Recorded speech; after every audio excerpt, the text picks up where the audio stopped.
আসসালামু আলাইকুম বিয়ার, সবাই কেমন আছেন? লাইজে চৌধুরী লাইফস্টাইল থেকে আমরা সবাইকে স্বাগতম। তো আজ অনেক দিন পর আপনাদের মাঝে একটি ভিডিও শুরু করলাম। তো যেহেতু সব দিকেই জানেন তো সমস্যা, কারেন্ট পানি কিছুই ছিল না। তো যাই হোক, অনেক প্রতিকূল কাটিয়ে আমাদের মাঝে আবার হয়তো সূর্য উঠবে।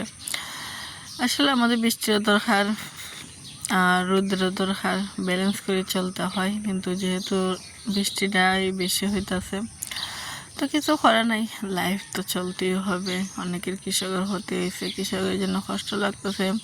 তারা সারাটা বছর সবজি ফলাইছে, ধান ফলাইছে অনেক কষ্ট করে, হয়তো তাদের কষ্টের ফল তারা পায়নি।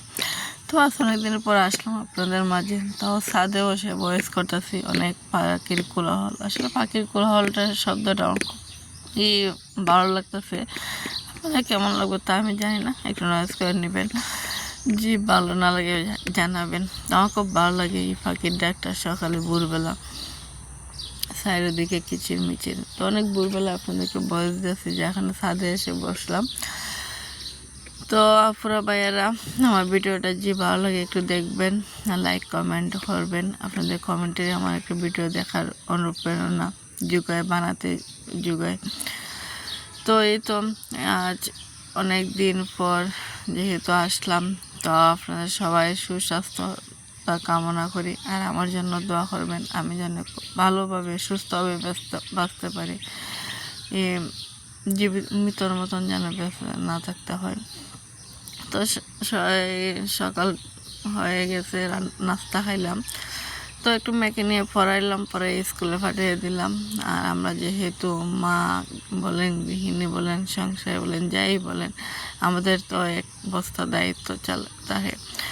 মেয়েকে যেহেতু টিচার দিই না, কোনো কোচিং দিই না, আমি সব কিছু নিজেই একা বহন করি। আমাকে সব দিকে নিজে একা হ্যান্ডেল করতে হয়। তা একটু কষ্টদায়ক, তারপর মনে করি এটা একটা ভালোবাসা, মায়ের ছোঁয়া। মা যেভাবে একটা স্টুডেন্টকে একবার না 10বার বুঝাবে, একজন টিচার সেভাবে বুঝাবে না।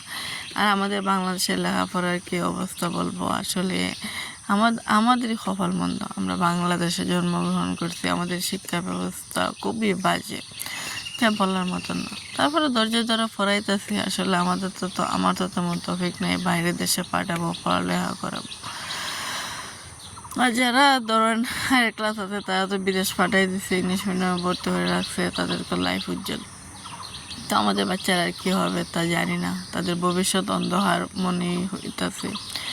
যেভাবে লেখাপড়ার নিয়ম, যেভাবে যে সিস্টেমে চলতেছে, আসলে কোথায় গিয়ে দাঁড়াবে তা আমরা একজন অভিভাবক হিসাবে বলতে পারবো না। সরকারি এক সময় রূপ নেয়, এক ধরনের মন্তকে করে সিলেবাস করে। তো ওখানে যে সিলেবাসটা হচ্ছে আমার ভালো লাগতেছে না, আবার কিছু না মান্য পারতেছে না। যাই হোক, তার মাঝেই জীবন। আর আসলে আমি তো এখানে, সবাই একই সাথে তার প্রত্যেক। তা আমার এতটুকু কষ্ট, আমি যতটুকু কষ্ট করতেছি হয়তো তার ফল পাইতাম না। আসলে এটাই ভাগ্য, হতো আমার নিয়তি। যাই হোক, জন্মগ্রহণ যেহেতু আল্লাহ আমাদের বাংলাদেশে দিছে, বাংলাদেশটা আমাদের মাতৃভাষা, তা বলে কিছু করার নাই। কিন্তু আমাদের সিস্টেমের কারণে আমরা খুবই কষ্টে আছি। তো যাই হোক ভিউয়ার্স, সব কথার মাঝেও আমাদেরকে বেঁচে থাকতে হবে। আসলে জীবন অনেক কঠিন, কঠিনের মাঝে তার মাঝে হয়তো পথ চলতে হবে। অনেক বাধা আসবে, অনেক জ্বর ঝাপটা আসবে, তখন কোনো সময় হয়তো চুপ করে, হয়তো ধৈর্য ধরে, কোনো হয়তো সিপ করে আমাদেরকে লাইফটাকে এগিয়ে নিতে হবে। জীবন তার কখনো থেমে থাকে না কারোর জন্য। তো এই তো আপনার সাথে কথা বলতে বলতে আমার রুমগুলো এক এক করে গুছিয়ে নিতেছি। আসলে এই রুমগুলো গুছিয়ে নিতে আমার অনেক দীর্ঘ সময় লাগে। আমি নিজেও জানি না কখন যে দিন গড়িয়ে যায়। আমার তো মনে হয় 24 ঘন্টা না হয়ে যে আরেকটু টাইমটা বাড়িয়ে দেওয়া হয়তো তাহলে মনে হয় সময়টা মেনটেন করতে পারতাম। যেহেতু রাতে মেয়েকে পড়াইতে বসাই, তাই দিনে সম্পূর্ণ কাজটা আমাকে কমপ্লিট করতে হয়, যা বাকি আছে শুধু বাটটা রান্ধি পড়াতে বসে। আসলে একটা রুম গুছানো আর একটা ফার্নিচারগুলোকে গুছানো, এটা আসলে একটা আমাদের কাজ নাই মনে হয়। আমার এটা একটা ভালোবাসা, মায়া, মমতা, এর মাঝে অনেক স্বপ্ন, অনেক ভালোবাসা লুকিয়ে থাকে। প্রতিটি কোণায় যেন আমার প্রতিটি ভালোবাসা লুকিয়ে আছে। প্রতিটি ফার্নিচারে আমার ভালোবাসায় লুকিয়ে আছে। আর এগুলো তো হয়তো হুট করেই চলে আসে না, এগুলোকে ধীরে ধীরে একটু একটু করে আমাদেরকে জমাতে হয়েছে। ফার্নিচারগুলো কিনতে হয়েছে বা জিনিসগুলি বলেন কিনতে হয়েছে। আমি যেহেতু হায়ার ক্লাসের ফ্যামিলির মেয়ে না, সেহেতু আমাকে এগুলো একটু একটু করে সঞ্চয় করে একটু একটু করে জিনিসগুলো কিনতে হয়েছে। যা আছে তা নিয়ে আলহামদুলিল্লাহ এগুলোকে পরিপাটি করে রাখাটাই আমাদের কাজ। তো যতটুকু পারি ধৈর্য সহকারে কাজগুলো করার জন্য সুন্দরভাবে, আমি মনে হয় না এটা আমার কাজ, এটা আমার একটা ভালোবাসা প্রতিটি ছোঁয়ায় ছোঁয়ায় লুকিয়ে থাকে। তো আমার একটা বিছানা চাদর বলেন, একটা বালিশের কাভার বলেন, সব কিছুর মাঝে একটি মায়া ভালোবাসা লুকিয়ে থাকে।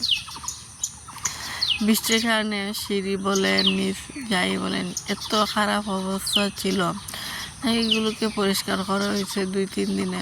আবার কখন দিবে জ্বর দেয় এগুলো ময়লা করবে তাও জানি না। তো কিছু করার নেই আমাদের, এইভাবেই তো জীবন চলে। ময়লা করবে আবার পরিষ্কার করব, আর এর মধ্যেই চলতে থাকবে। তবে অনেক ফসলে হতে হয়েছে, যেহেতু আমার সামান্য একটা ফসলে হতে পারে, তত মানুষের তো লাখ লাখ হেক্টর জমি লাখ লাখ টাকা ইনভেস্ট করা, এগুলো তো অনেক কষ্টদায়ক। যাই হোক, আল্লাহ তাদেরকে ধৈর্য দিক, আবার ঘুরে দাঁড়াক, এটাই আমাদের সব স্বার্থ। তো এইদিকে মেয়ের স্কুলের টাইম হয়ে গেছে, কাজ গোছাতে দিকে 12টা বেজে গেছে, তাই তাড়াহুড়া করে চিকেনগুলো একটু ম্যারিনেট করে রাখতেছি।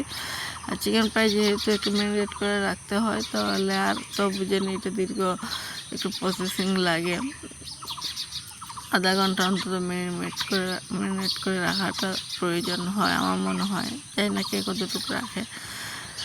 তো আমি চিকেন ফ্রাইড রাইসটা বানাই, তো সবাই পছন্দ করে, জানি না কতটুকু মজা হয়। আমার মেয়ের খুবই পছন্দ আমার তো চিকেন ফ্রাইড রাইসটা খাওয়ার জন্য। এগুলো একটু রেডি করে আগে রাখলাম, একটু পর এগুলো ঠান্ডা হলে, চালটা অত্যাধিক ঠান্ডা হবে তো আমি মনে করি ভালো, তাই ঠান্ডা করে নিতেছি। আর এদিকে চলে আসলাম ছাদে কাপড় নাড়তে। আর এই বিকাল না, তখন দুপুর 12টা বাজে, তখন রোদ ছিল না। তারপরে কাপড়গুলো দিয়ে দিলাম, ভাবলাম হয়তো পানিটা নিলে পরে ফ্যানের বাসাতে শুকানো যাবে। আর আমাদের যেহেতু বাচ্চা আছে, বাইরে অফিস আছে, তো সেহেতু কাপড়গুলো অনেক ময়লা হয়, বাড়িলে